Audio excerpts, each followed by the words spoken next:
Hey everybody, welcome back to the Convo Couch. I am Fiorella, you know that. Johnny's on the ones and twos, and today we have a special guest. We have Ron Placone on. Hi, Ron. What's up, Fee? Good to see ya. Good to see you, Ron. And it's nice to have like-minded voices during this time where things are kind of crazy, and whatever happens, we're screwed. So, I appreciate your voice, and I appreciate, I saw what you and Graham did the other day, and it was hilarious. We were just, Pasta and I were watching it. We were like, wow, Oh, thanks. we were Yeah, well, thinking that the was, same I mean, thing. and I know I don't want to reveal our hand, so to speak, on what we're going to talk about on the show today, but I know, yeah, that VP debate was quite the doozy. So I know we're going to jump into it. So, Exactly. It was really bad. It was awful. It was another shit show to say the least. And let's just get right to it, Ron, because Kamala Harris now, Kamala Harris's performance, I don't think it was amazing. I don't know what you thought of it, but I thought it I, it was pretty bad. well, I literally said this, and I was not trying to be funny or even embellishing. Yeah, that I VP think, debate was and keep quite in the mind, doozy. like full disclaimer about me, in a different life, I taught public speaking. So, like, I've taught debate.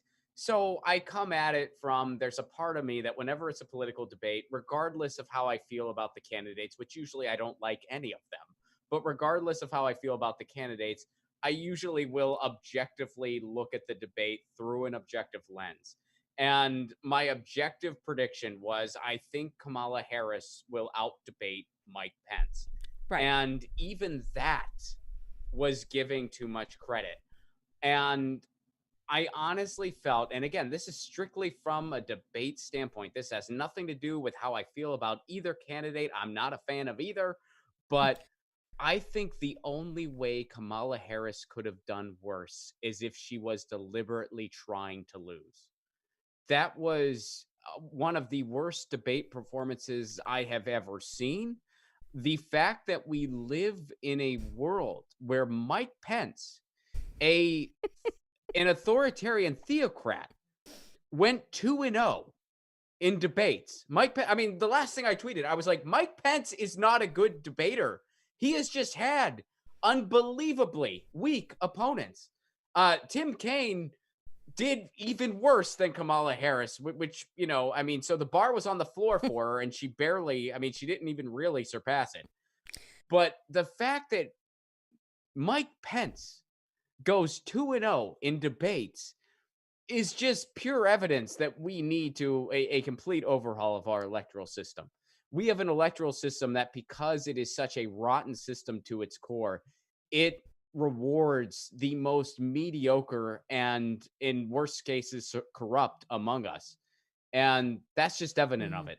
The fact that someone like a Mike Pence, who should never even be put on camera in general, is not only in a position of power where he's an inkling hair away from the presidency, but you can't get somebody to freaking out debate that guy. And I know we're going to break it down, and I can bring up many, for instances, Yeah. where it was so easy for her to knock down his bullshit, fringe Reaganomic rhetoric, and she couldn't do it.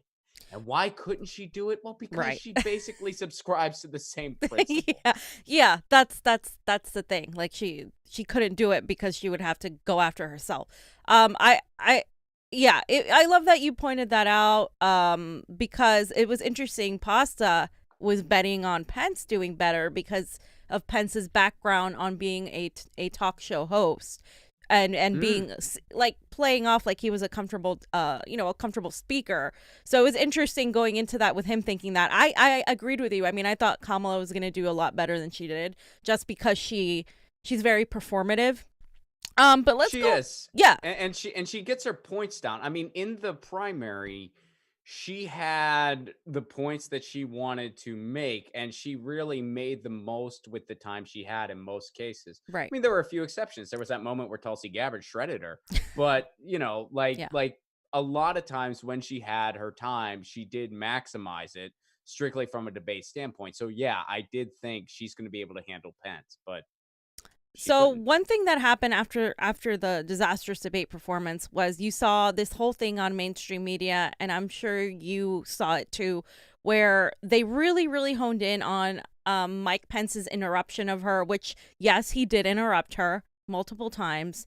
It's a debate; people interrupt each other, but they focused on the sexism part and saying, like, look, Kamala, he was sexist. Every woman felt that. So let's look at here at a couple of instances.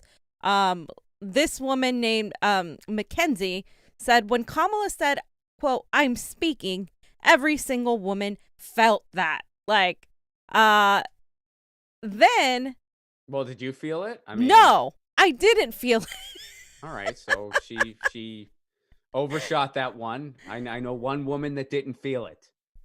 And If you feel it in the future, let me know.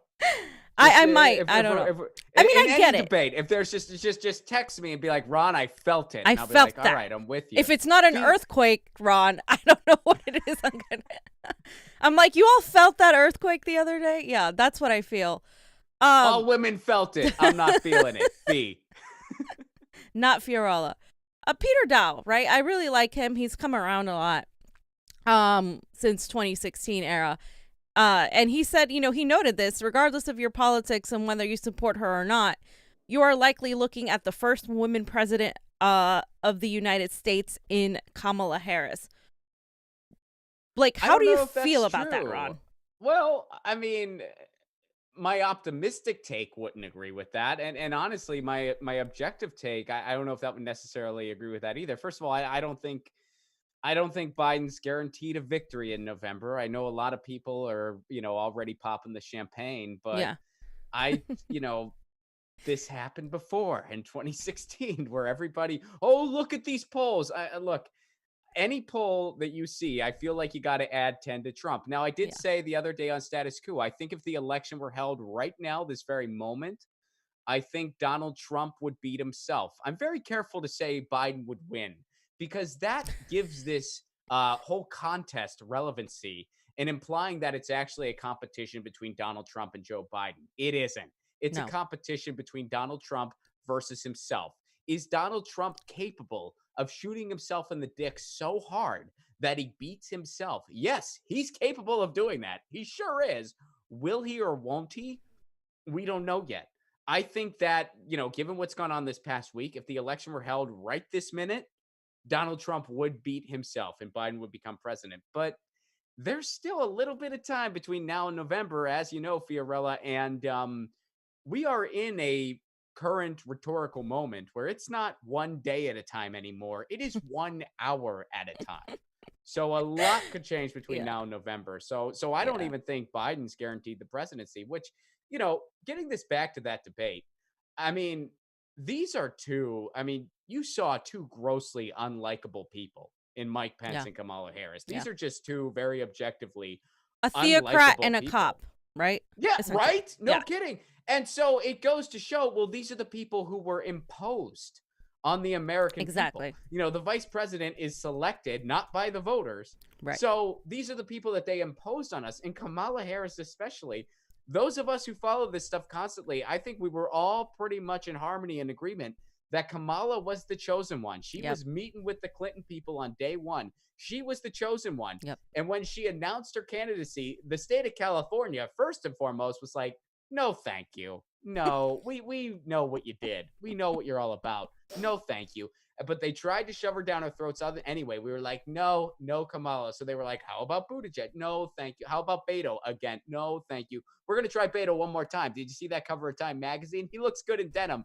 Nope, we're still going to pass. How about Liz Warren? No, we're going to try Liz Warren a couple more times. Hollywood bought it, but nobody fucking else did. No, okay, but we're going to get this fake Joe Menem and you're stuck with Biden. Fuck you. That's what happened. That was the primary. So Kamala was the anointed one. So they figured they would force the anointed one somehow. So she got the VP. She won 0 delegates. She dropped out early on. I mean, it was very obvious. Yeah. Tulsi Gabbard got more delegates, right? I mean, this is ridiculous. Shredded her in the debates. I mean, she was, and again, she had some good speaking moments, but she also got shredded in those debates. And it was just apparent. It was just so apparent that people just were not behind her. She was just not the right candidate. And how do you, I mean, we are seeing historic levels of civil unrest because of police brutality, and justifiably so. Yeah. And you pick a cop. Right. And it seems like a lot of the, the donut Twitter and the resistance are ignoring that, because all they're focusing on is like what this woman Fiona Adorno posted. When Kamala Harris said, "I'm speaking, I felt it. You felt it, Ron. Your mom felt it. Your grandma felt it. Every woman on earth alive except Fiorella, dead or dead, Every woman felt except Fee. And I get it. I'm not mocking the fact that this happens. Like, sexism is a very real thing, as is racism. But when they take this and they make it center stage and they cheapen it this way, it loses its value. And that's what I see happening here. We could look, Jonny, at the picture with all of the mainstream media articles that were posted like that day and the day after. All of these saying the same thing regarding the sexism she experienced, etc. All of this to not note how horrible her performance was, because she didn't address policy. Neither of them addressed policy, but she had every opportunity to embrace progressive ideas. But instead, she 20 times said, Joe Biden is not banning fracking. Joe Biden is not banning fracking. She then went to tweet about it. Joe Biden is not banning fracking. She did. She tweeted that. Just to be very clear, in case you didn't get it the first 500 times. So, let's talk about just how a debate works briefly. And I don't want to, I mean, I could go on a tangent for a really long time, but like, one of the first rules of debate is that you kind of set the terms. Right. You lay out what the terms are. And what you really don't want to do is let your opponent define the terms, and then you are playing defense the entire time, following your opponent. In that regard, from a debate standpoint, Mike Pence did everything right and she did nothing right. Mike Pence laid out the terms. The Right. Green New Deal is bad. Fracking is good. And if you're going to ask me about abortion, I'm going to tell you how dope it was that we assassinated General Soleimani. That's what Mike Pence did. It was a bunch of lies and propaganda that anybody who's been paying attention for a millisecond could easily knock down. But Mike Pence laid out the terms, and instead of knocking them down and refuting them right away, which would have taken about 30 seconds apiece, and we can get into all that too, Kamala Harris went along with it. You want a Green New Deal. No, I don't. No, I don't want a Green New Deal. We're going to do something more incremental. You want to ban frack? No, we're not going to ban fracking. Instead of reversing it and saying, yeah, I want a Green New Deal. I was for a Green New Deal. Joe Biden has a more incremental version of it. And that's something that we're going to hash out when we, like, if I was Kamala Harris, this is what I would do. That's something we'll hash out when we're president and vice president. But I'll tell you what we're not going to do, Mike Pence. We're not going to do nothing. We're not going to ignore climate change, because we know that climate change is real, and we're listening to the scientists, and we're going to come up with the solution that's the best for everyone. You want to pretend, you want to ignore it. That's what you want to do. That's not an option. Easily refuted. That took about 20 seconds. She couldn't do that. Yeah. Instead, she went along with Green New Deal bad, fracking good. You want to ban fracking. Yes, it's time to phase out fracking, Mike Pence. It's time for that to be a thing of the past. It's not safe. There are cities in this country that don't have access to clean water, and it's time that we invest in sustainable green new jobs. You want to make that bullshit economic argument? Fracking brings a bunch of temporary jobs that eventually go away. Study after study has revealed that it actually doesn't benefit a local economy at all. It just pads the pockets of a couple CEOs.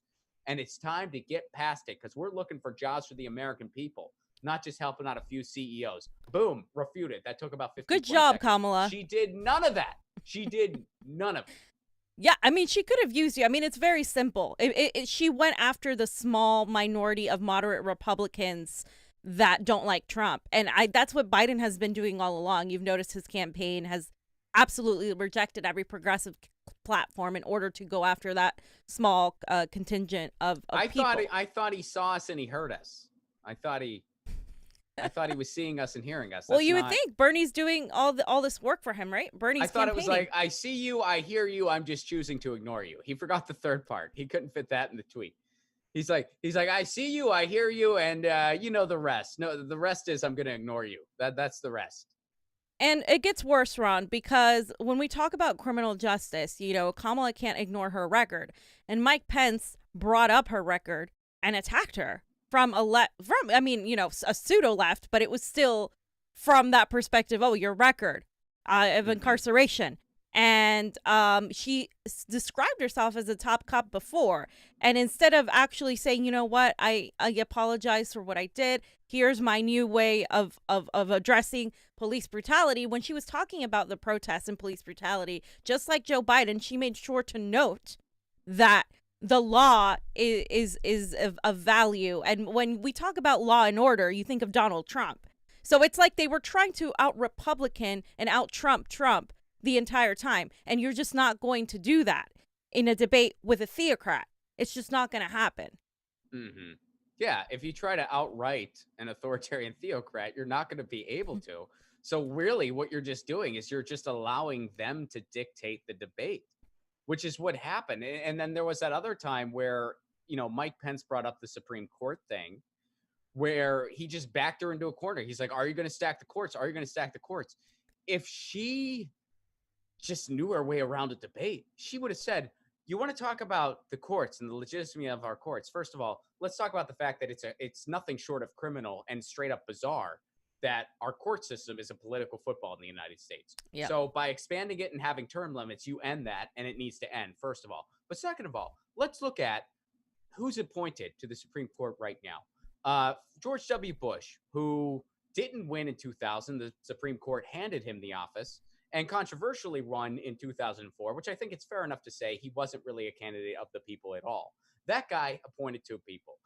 Donald Trump is on his way to appointing 3, already appointed 2, on his way to appointing 3, and that's a guy who did lose the popular vote. That's just objectively true. Donald Trump lost the popular vote. So you have half, and potentially soon to be more than half, of the Supreme Court that does not reflect the will of the people. It doesn't reflect the will of the people, and you want to make sure you get a 5th in there. So you have over half of the Supreme Court that doesn't reflect the will of the American people. Right. And you're accusing our side? You're accusing our side of trying to stack the courts? Wow. That takes courage, Mike Pence. That takes delusional courage to have the audacity to try to do that. That's what she would have said instead of letting him back her into a corner when Republicans are just blatantly ignoring anything resembling public opinion when it comes to the Supreme Court, and Democrats go along with it. Exactly. Exactly, Ron. She could have used you in the debate. I don't know who she's paying, but they're not doing a great job. Bob Sandwick said, I thought of Kamala Harris being president. The thought of Kamala Harris being president is horrifying. It is. It is absolutely horrifying. She brought up Russiagate, Ron. That's another thing she brought up that we can talk about. I don't remember that part. Oh, yeah. She brought up Putin. And oh, she did? Yeah. Oh, yeah. So that was, Andrew Dore said, in what world does someone get put on the defensive for being anti-fracking instead of being put on the defensive for being a climate denier? No shit, right? In this world? Absolutely. Yes. Unfortunately, in our world, in our reality, that's what happens. Yeah, the debate became about who is worse on climate. That's what the debate became about. Hey, fracking's dope. No, fracking's really dope. We think fracking's dope too. The Green New Deal's bad. We don't like it either. I mean, it's just... Especially, it was remarkable. Being a senator in California, which is burning up, and having had that photo op with those, what is it, the boots she had on. I mean, it's just, it looks really bad. Yeah, I mean, shoes. They're not doing herself any favors. The Timberlands, that's what they were. Well, you know what was such another just gross moment? But and again, this goes back to Kamala herself as a cop, so she wouldn't have the kind of principles to ever refute something like this. But when he was asked about Breonna Taylor, yeah, and so was she, which by the way, she couldn't just say that was not justice. She couldn't just say that was unacceptable. She had to be like, well, I don't think justice was served. She had to be mealy-mouthed about Right. it. Whereas Mike Pence immediately deflected from it and started talking about the riots. He started Right. talking about that. She had an opportunity, which, by the way, the neoliberal Democratic establishment, they're always good at weaponizing identity politics for dishonest means when it comes to smearing the left. They're great at that. They're great at that. But when it comes to actually utilizing it properly and calling out an authoritarian theocrat like Mike Pence, who's saying, oh, but you know what else is wrong? The bill, like, hold on, time out, Mike Pence. First of all, another right-wing old white guy just said that racism isn't a problem in America. I'm not going to let that slide. You don't get to say that, Mike Pence. You have no place saying anything like that. You are in an ivory tower. You are a right-wing theocrat. You don't get to say there's no problems with racism and clutch your pearls over people who are justifiably pointing out the systemic racism in law enforcement. First of all. Second of all, how dare you? How dare you? Yeah, it's a bummer that some buildings got burned down. You know, the real bummer, though, is that police are systemically murdering Black people. And how dare you try to equate that systemic disease, that systemic murdering to a couple buildings? You are sick. You are sick. That was another moment that she completely just waffled on, because she's going to instead let him set the parameters for, like, oh, we don't condone the riots either. No, you say, Exactly. you flip it. You flip it. You say, you know what? It's a bummer that some buildings got burned down. But you know what? It's a bigger bummer that society was pushed to its breaking point because police are systemically murdering unarmed Black people. That's the real issue here. So you want to talk about that real issue? Let's talk about it. You want to shed some tears for some buildings? Go do it with your buddy Trump. I'm not interested here. That's what she should have done. But that would actually take having those principles. Do you think the Democrats want to win, Ron? Because I mean, I've said this before. Like, sometimes I really don't think that they do. Like, it just doesn't make sense. Do they want to win in the sense that it's their first priority? Of course not. Of course not. If winning was your first priority, would you kneecap the guy who had an entire movement behind him, not once but twice? Right. You just wouldn't do it. It's just that simple. It's just that simple. If winning was your first priority, you wouldn't have kneecapped Bernie Sanders twice. Winning isn't their first priority. Of course, winning isn't their first priority. Would they like it if they beat Trump? I'm sure they wouldn't mind it, sure. But if they don't, are they still going to be pretty happy? Yeah. Can you imagine the dollar signs that are going to be going through Nancy Pelosi's brain if Trump is president again? They know he's good for fundraising. They know that. He's fantastic for fundraising. Exactly. And as long as the duopoly's in place, their apple cart isn't moved. That's why the first priority of the Democratic establishment, stop any kind of progressive change, because that would disrupt our apple cart. That would disrupt the donors who are really the people we're serving. Once we accomplish that goal, if we can beat a Republican, that's cool. If not, no biggie. As long as we do it once every 12 years, even, as long as we do that, we're going to be just fine. So, Ron, you spoke about fundraising and money, right? So right after this whole scenario, there's already little T-shirts made. Mr. Vice President, I'm speaking. Do you remember the Kamala Harris? I was that little girl. Well, this is just as fresh. Look at that. You can get it in gray, in light gray, in baby blue, in royal blue. It's beautiful. You can also get the fly swatter. The fly swatter, yes, that's the other one. I mean, it was funny when a fly landed on his head, of course. I mean, who didn't laugh at that? And that was a fun moment, whatever. It was a highlight. But man, doesn't this just go to show, we are such a capitalist death cult? Exactly. That it's like, hey, we're not offering anything in terms of policy, but here's a neat marketing idea. Buy this while we force you to vote against your own interests no matter what. The fly swatter sold out, by the way, within hours. I know. Oh, I know. I did see that. Within hours. So I want to talk about the reality of what actually happened, because we saw all these scenarios, right? of Kamala, the sexism they were really highlighting to avoid how horrible she did in that debate. But the reality is Kamala Harris's record leaves a lot to be desired. Of course, she said multiple times, we're banning fracking, and then there's this meme that said voters, what you got there, and it's, this guy with an ostrich, and it's 1900 marijuana convictions. And Kamala Harris is like, a smoothie. Like, here's a distracting factor. No, forget my record. Forget all of this. And Sally Blunt also had this really interesting mosaic of Kamala Harris made out of all the black men she's locked up and kept in prison past their release date for jail labor. Hashtag never forget. And there's that wonderful mosaic to remind you of Kamala Harris's record. And in case you guys want to check this out, real quick, I did a thread a while ago on her record because she, like I said here, a lot of people were praising her, if you recall in the debates, and that she was, she was doing really well, but people should know about her record. And if you guys want to check out that thread, I mean, her whole defense as California AG is of the death penalty. She also blocked gender reassignment surgery for transgender prison inmate. The list goes on and on. George Gage, we've talked about it before. The marijuana convictions, etc. So she has a terrible, terrible record, obviously.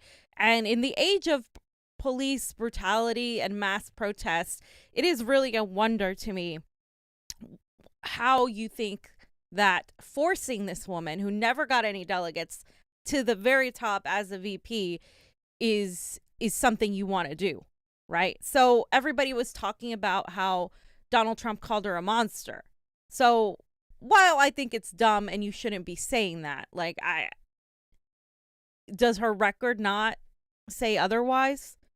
My point is, I feel like the Democratic Party and a lot of the left focuses on the words and the symbolism that people say, but doesn't really focus on the policy, the actions, the raw data.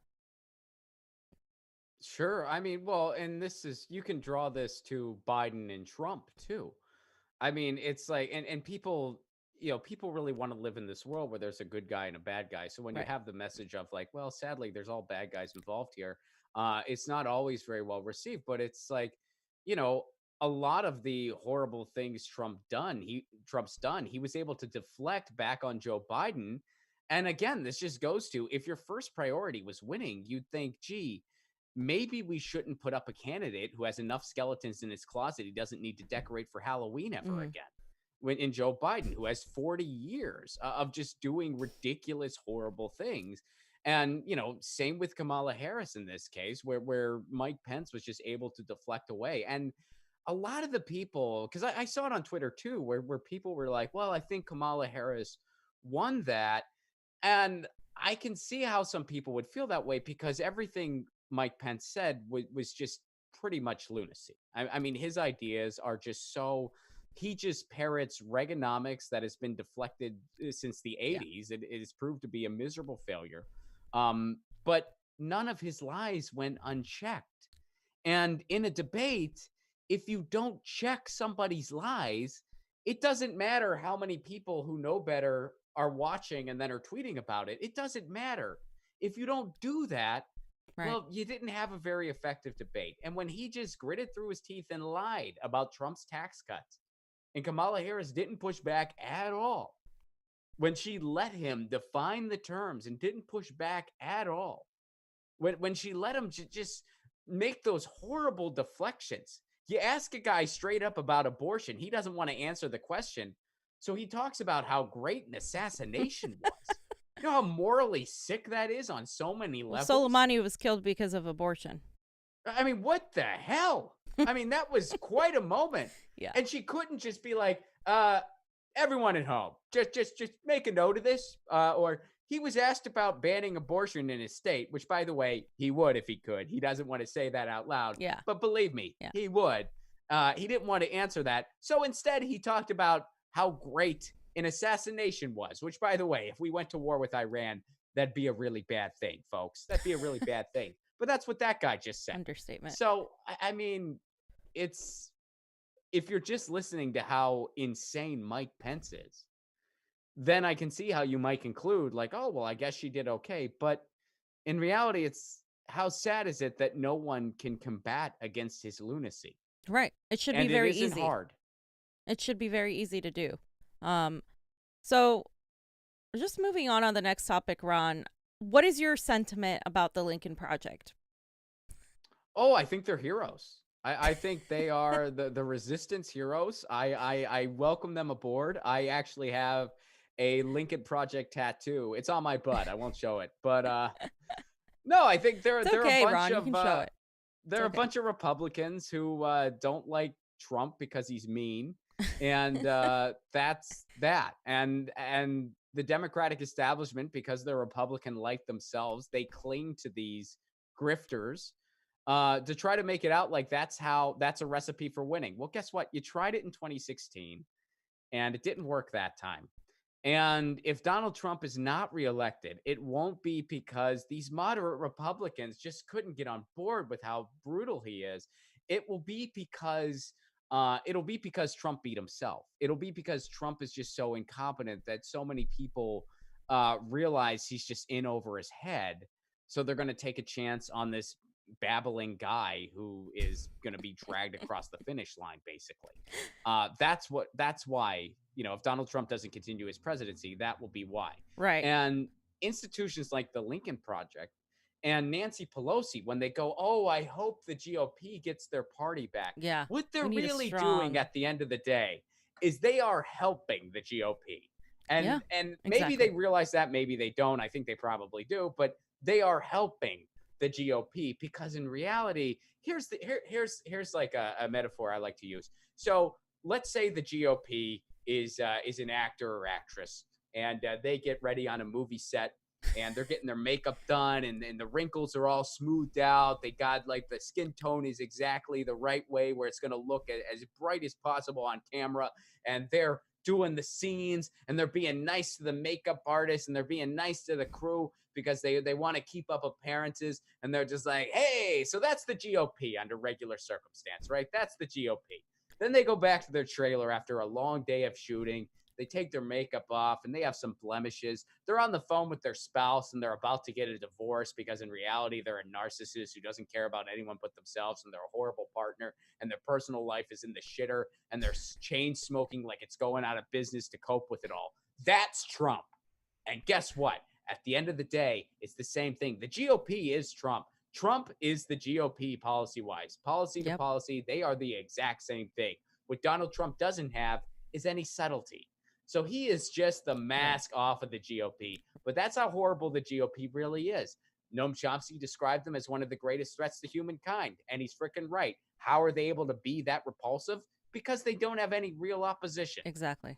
Well, there's no real opposition party in this country. And it doesn't help when people like the Lincoln Project take and co-opt using progressive language to kind of turn it around.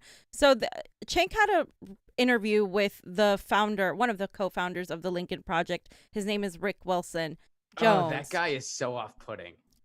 And Rick Wilson is so incredibly off-putting. Anyway, sorry. No, I was just listening to a little bit of it, and it became basically he asked them like, you used to be Republicans. Why don't you like Trump? Well, Trump is mean. He's bad. He's nasty. It became like a very childlike description of Trump, and I get it, but it's like, why are we? I don't know. We love interviewing people we don't agree with, but at the same time, it's the Lincoln Project framing them as helping progressives to me is really dangerous because they're a right wing organization that is trying to basically co-opt people into believing what they're saying is anything more than right wing, even though it is. So what I'm seeing, Ron, and I don't know if you'll agree with me, is not just Donald Trump pushing people towards fascism, but the Democratic Party pushing people towards fascism because of their ineptitude, because of their lack of actual opposition, and because of their blatant hypocrisy. People are like, wait a minute, why would I be in this party? At the very least, Republicans, like you say, the GOP, they take their mask off, whereas Democrats keep the mask on and continue being vile on the inside. So what it seems to me, it's a very dangerous trend that we're seeing, where these groups pretend to be different than Trump, but at the end of the day, as you say, policy wise, they are essentially the same thing, just more Well, polite. Well, yeah, and I think to your point about like how the entire duopoly, Republicans and Democrats, push people to fascism, um, I think that's true, but not just because of, well, one is more subtle than the other. The Democrats are more subtle than the Republicans, but also because, you know, the Democrats have also normalized people like John Kasich, Yep. people like Colin Powell, yeah, people who have never seen a war they didn't like.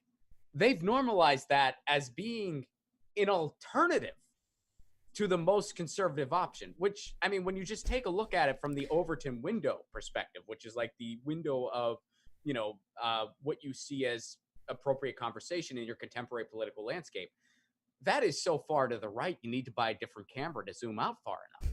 It's absolutely batshit crazy. Colin Powell, John Kasich, and now stuff like the Lincoln Project, which, I would love to interview the Lincoln Project, but I would only have one question for them. This is why I would love to interview them. I would simply look at them and I would just say, policy wise, how is Donald Trump different than the GOP? And they would talk about how mean he tweets. They would talk Yep. about all the awful things he said. They would talk about him as a despicable individual, which of course he is.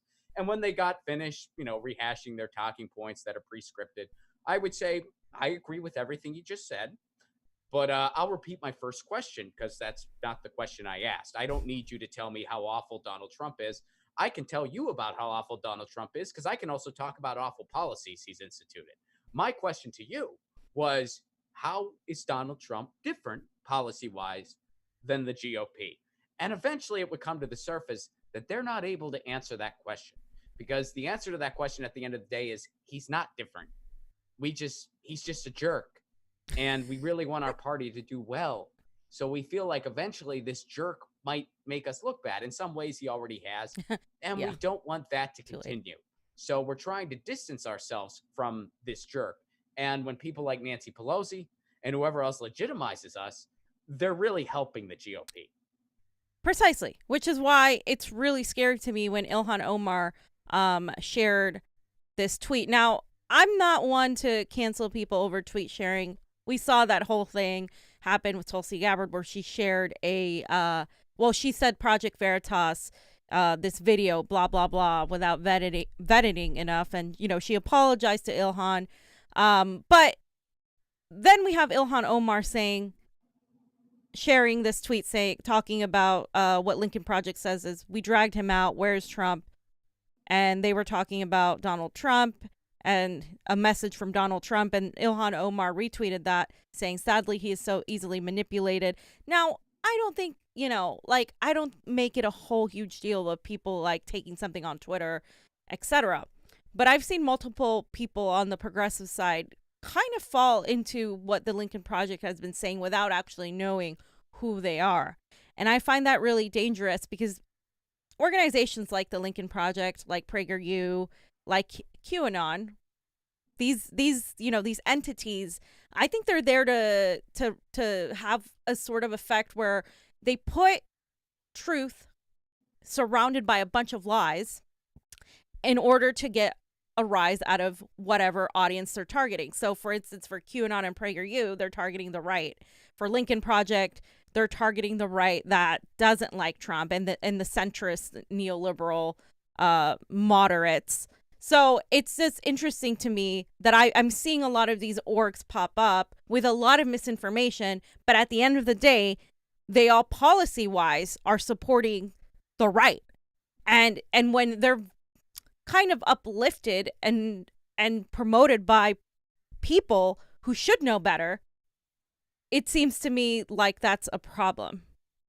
Yeah, I mean, and I've seen some of what you're talking about too. I mean, because sometimes the Lincoln Project, they just kind of tweet out like they're almost like jokes, Yeah, much.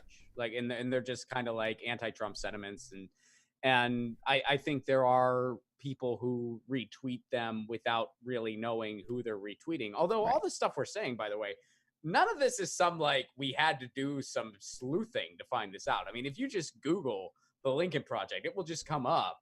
There are a bunch of Republicans who don't like Trump. This isn't hidden information. No. And Rick Wilson, who, I mean, I've seen a couple. I think I've seen, he has a show on CNN, doesn't he? Or it's on one of the cable news networks. But Yeah. it was a network show, and I've seen bits and pieces of it before. He's incredibly off-putting, and he has done a lot of work for super PACs and corporations. He does like promotion on their behalf. Like he's on their team. He's on the corporation's team. So yeah, this is not, so they know marketing, in other words, but they're marketing for the bad guys, and they always have. So it's no big secret who they are. You know, as far as like what politicians do on Twitter, you know, I mean, I thought it was wrong for Tulsi Gabbard to tweet Project Veritas. I also thought it was wrong for Ilhan Omar to, you know, tweet Lincoln Project. I think both those things are not wise decisions on the behalf of either of them. But as far as politicians' activity on Twitter, and maybe you disagree with me on this one, but I've been this way. I don't follow any of them anymore. I follow 0 elected officials on Twitter. A couple exceptions to that would be like people running for office or like socialists or Greens. But as far as like Republican, Democrat, I follow nobody. And the reason I got to that point was because, you know, throughout this entire pandemic where they just had giveaway to the bank after giveaway to the banks after giveaway to the banks, well, just basically telling the American people to go fuck themselves. The entire time you get these tweets from, you know, and everyone was part of it. AOC, Tulsi, Ilhan Omar, everybody, Bernie, everybody. There was no one immune from this. They're just like, well, what would you do with an extra $2,000 a month? What would you do? And it's like, what are you doing to actually fight for that? And I got so tired of what I've dubbed the ministry of appeasement that I decided, I was like, I'm unfollowing everybody. I mean, I don't blame you. I mean, the Democrats just gave oil lobbyists tons of money right before they went into you know, recess again, without actually formulating a plan to give more people another stimulus. And, you know, Nancy Pelosi and Donald Trump are playing political football with each other as to who's gonna back down and who isn't. We spoke about the pork that they're trying to fill this bill with the other day, and Trump is trying to one up Nancy Pelosi by saying, well, if you just do a single COVID bill, I'll pass it. And instead of really, which they could call his bluff. Exactly. Instead of doing that, though, they're just not doing anything. So it's really unnerving to see politicians really promote all of this symbolic platitude full of nothingness, as people, as evictions are you know, are starting even to accelerate more. We have mass unemployment. We have homelessness here, especially in the state of California. This is why I precisely hate it when people say that a Democrat will make everything better, because we live in a Democratic supermajority, Ron, and all you have to do is drive a few miles to see tent cities everywhere and empty mansions with literally nobody living in them. So that's what we're facing here. And these people, if you talk to them, which Jonny and I interviewed a few, none of them give a damn about the presidency, because at the end of the day, no matter whether it's Donald Trump or Joe Biden, they're still going to be poor. They're still going to be homeless. They still are getting their water shut off by the city, because there's an encampment that they've formed in Echo Park, and the city decided to shut down their electricity, shut down their water, and that is the city. That is their mayor. Governor Newsom isn't doing anything but throwing out fracking permits left and right. That's all he's doing. He vetoed a ranked choice voting bill, and he also vetoed the eviction bill that would have helped people more. Now they have to pay 25% of the rent. People aren't going to have that money. So my point is, we're living in a democratic state. The entire West Coast is a Democratic supermajority. The entire West Coast was also one of the main areas where the mass protests took over, as well as the fires. So it's really unnerving to see politicians really focus on bullshit when people are really, really suffering and nothing is getting done. So on that note, Ron, Michelle Obama, as I'm sure you're a huge fan of, is not a fan of third parties. And she'll tell you why in a None minute. of them are. But let's listen to her at 19 minutes and 15 seconds, Jonny. And then vote for Joe Biden like your lives depend on it. Look, you all know that politics has never been my thing. But to all the young people out there, to all the Black and brown folks, to anyone who feels frustrated and alienated by this whole system, I get it. I really do. But in the face of all of the frustration and alienation I've experienced throughout my life, never once have I considered not voting as a viable option. Not once have I thought about foregoing a right and privilege that so many before me fought and died for. Not once have I let someone else's ignorance and hatred keep me from doing my duty as a citizen. Because I know we don't have the luxury to assume that things are going to turn out okay. We cannot afford to withhold our votes or waste them on a protest candidate. One of these two men will be president. And only if we vote for Joe Biden with power and with passion will our voices even have a chance at being heard. Because folks who are perfectly content with the status quo, who are quite happy with what's been going on these past 4 years, trust me, whether they say it out loud or not, they will vote too. So we can expect that this election will be won by the slimmest of margins, just like 4 years ago. A handful of votes per precinct in Pennsylvania. Okay, so you get the gist, Ron. Thank you. That was hard. I know. I mean, how does Michelle Obama chastising you for a protest vote make you feel? Well, first of all, I reject that term, protest vote. Yep. I straight up reject it. We do not have, despite how hard they're trying, our elections are actually public elections where people have the right to run. So this idea that, oh, well, it's just a protest vote. And yeah, I know that our electoral system is insanely corrupt. Yep. But there's so many things we can do. And this goes into, you listen to her words where she's like, there are people who like the status quo. Wait, you're one of the people who likes the status quo. You're one of the people who likes the status quo, because the status quo is this duopoly where you're trying to just guilt people into choosing between these two horrific choices that aren't a solution for the tasks that we have ahead. Incrementalism is not going to solve climate change. Neither is doing nothing. And we need a better solution electorally that, what would change a lot of that is something like ranked choice voting, which, by the way, both Democrats and Republicans are against ranked choice voting. Why is that? Well, because that would threaten the duopoly. They don't want the duopoly to be threatened. And, her whole spiel about voting, which, I encourage voting too. I do, despite all the problems in our electoral system, I encourage people to go out and vote. I'm not going to wag my finger and tell them how to vote. That's up to them. But I do think people should. But I will say this, our priorities when it comes to voting are completely backwards. She's not going to wag her finger about something like this when a local election comes up, is she? Or even a midterm, probably not as much. But a presidential, ooh, that's when everyone has to show up. It's the other way around. I encourage everyone to vote every opportunity they get. Exactly. I think you should do that. But you know what? Where is your vote going the furthest? Where is it the most transparent? Locally, right in your freaking backyard. I'm not going to sit here and say corruption doesn't happen in local politics. Of course it does. It does every day. But there's a lot more transparency in comparison.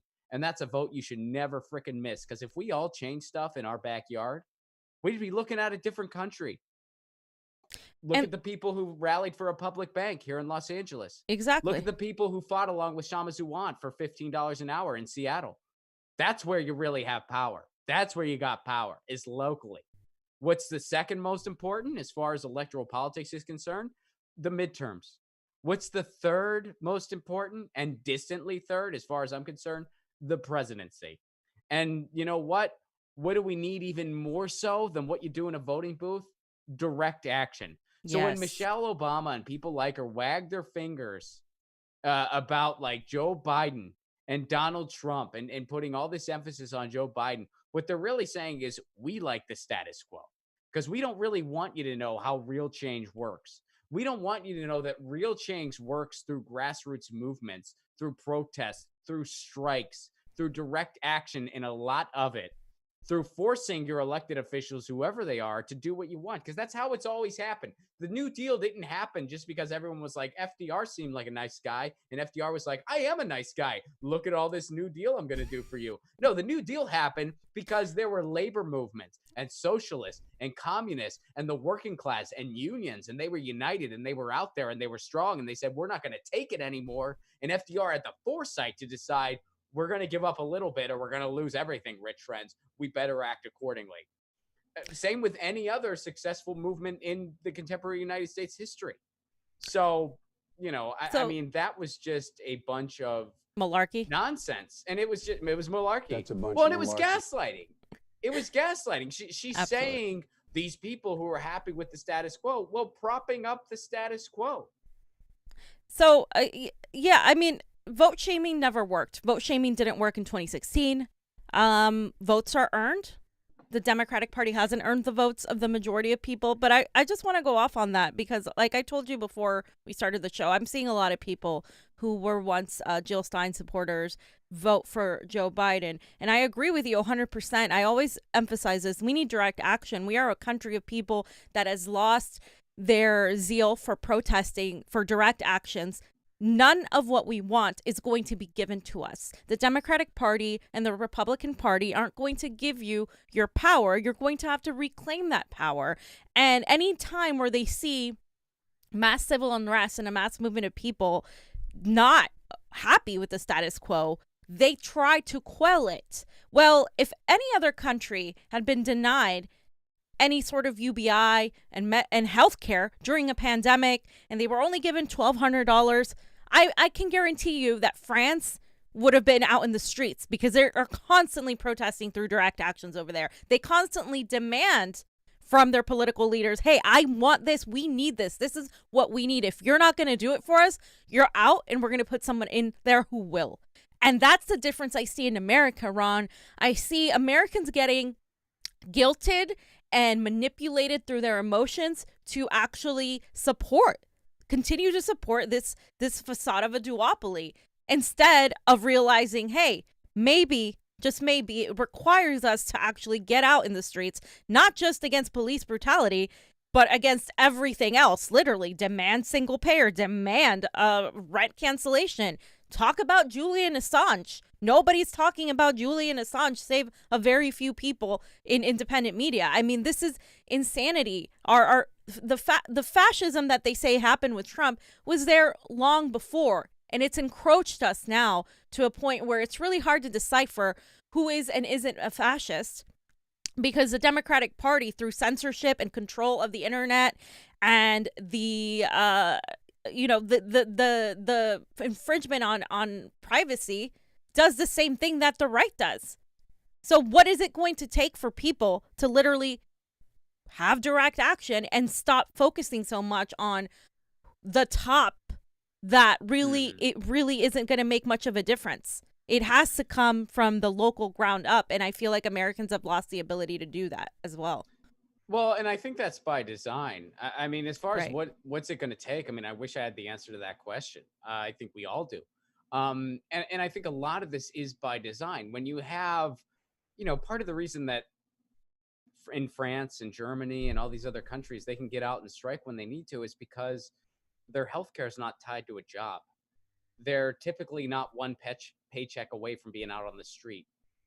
In the United States, that's a lot more common. A lot of people, man, they realize how hard the system's screwing them, but when they're deciding between Yep. rent and groceries, when they're deciding, it's really hard to wrap one's head around, we need a general strike to get out of this. But yet we are in a situation where we do need one. It's one of the only ways things will get better is through a general strike. And, and I think the duopoly, I think it's just abundantly clear the duopoly needs to end. And I think that anyone wanting to continue it or entertaining this idea that it can continue, look around you.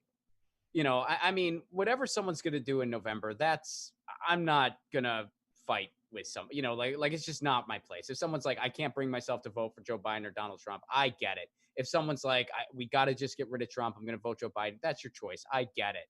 But what really matters at the end of the day is that no matter what happens in November, the duopoly doesn't stick around. We try. I mean, that's like, I think Lee Camp tweeted something like that, where he's like, do your conscious in November, and then afterwards we try to crush this duopoly. That's what needs to freaking happen, because this idea that Biden's can be pushed left, he's not going for a Green New Deal while the West Coast is on fire.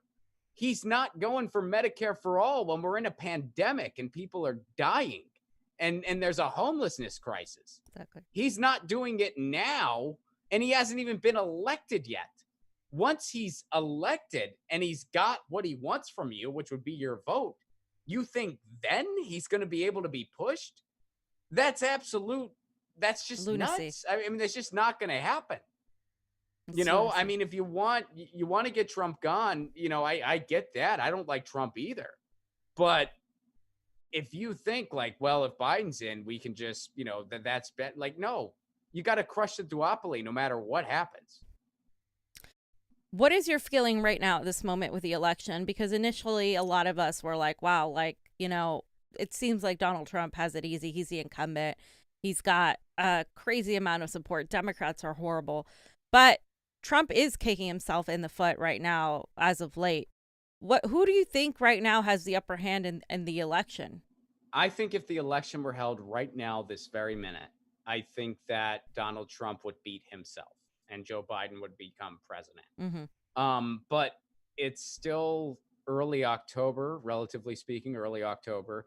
And we are living in such an unprecedented moment, which I know is a cliche, but it is true, where it's not even one day at a time anymore. It's 1 hour at a time. So, yeah. I think if the election were held right this very moment, Joe Biden would become president. But I think that could very well change. I mean, if you would have asked me that same question a week ago, I would have said if the election were held right now, Trump would win. I do think right now, because of, just the stimulus, the whole thing with COVID, I think Donald Trump would beat himself and lose. But I think that could very easily change before November. And this is just a big lesson to the American people. You brought up the stimulus thing. We talked about it some. Look at what's going on around you.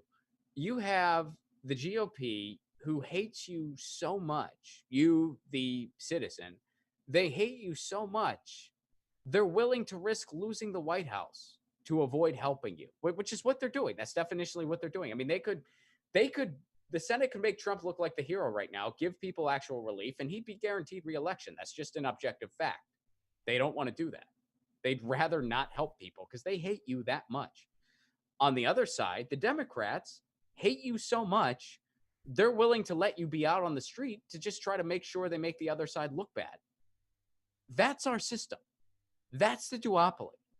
That's what this ridiculous duopoly, where you have two sides who are bought and owned by the same people, this is what it gets you. And you continuously lose. And they feed upon the collective folks' amnesia. They want you to be like, well, the GOP is really brutal. I took a chance on the Democrats before. They're really ineffective. But let me see if these ineffective people have changed. And then you take a chance, and the ineffective people haven't changed at all, and your life doesn't get better. So you're like, well, my memory of the Republicans, they're really freaking brutal, but these Democrats have been really ineffective. Let me take a chance on the brutal ones again. And then the brutal ones are just as brutal. They tell you it takes a Republican wing and a Democrat wing for the American eagle to fly. What they don't tell you is that while that eagle's flying, it shits on everybody's head. That's the part that they don't tell you. And that's what bipartisanship really is. Let us be effective so you can be brutal. Let us be brutal so you can be ineffective. And at the end of the day, the donors are freaking happy. And that is what needs to end. We are getting shat on by an American eagle, Ron. That's right. Thanks for the wonderful picture that I just got in my head. I do what I can. Well, Ron, where can we find you, and any events that you have coming up that you might want people to plug into? I do actually. I am doing a show on October 24th. So it's not quite live comedy because live comedy is not back yet, but we're getting a little closer. I will physically be in the club performing, but the show will be live streamed. And so you can watch it online, and all the tickets to that show that are sold, the proceeds go to benefit the club. I'm not making a dime off of it. This pandemic has hit everyone really hard. It's Yep. hit our live stages very, very hard, and live venues will be the last thing to reopen. So, one of the local venues in the area where I live is Flappers Comedy Club. So I'm trying to help them out a little bit by doing a show where they keep all the ticket proceeds. So on October 24th, I'll be doing a show physically at the club. I'll be doing all of my election material because it's right before November. So it'll be, we were supposed to do, or I was supposed to do an album and a special this year. Graham Elwood was going to do one as well. We were going to do it on the same tour. All that got shit hosed because of the pandemic. So this is as close as I'm going to get.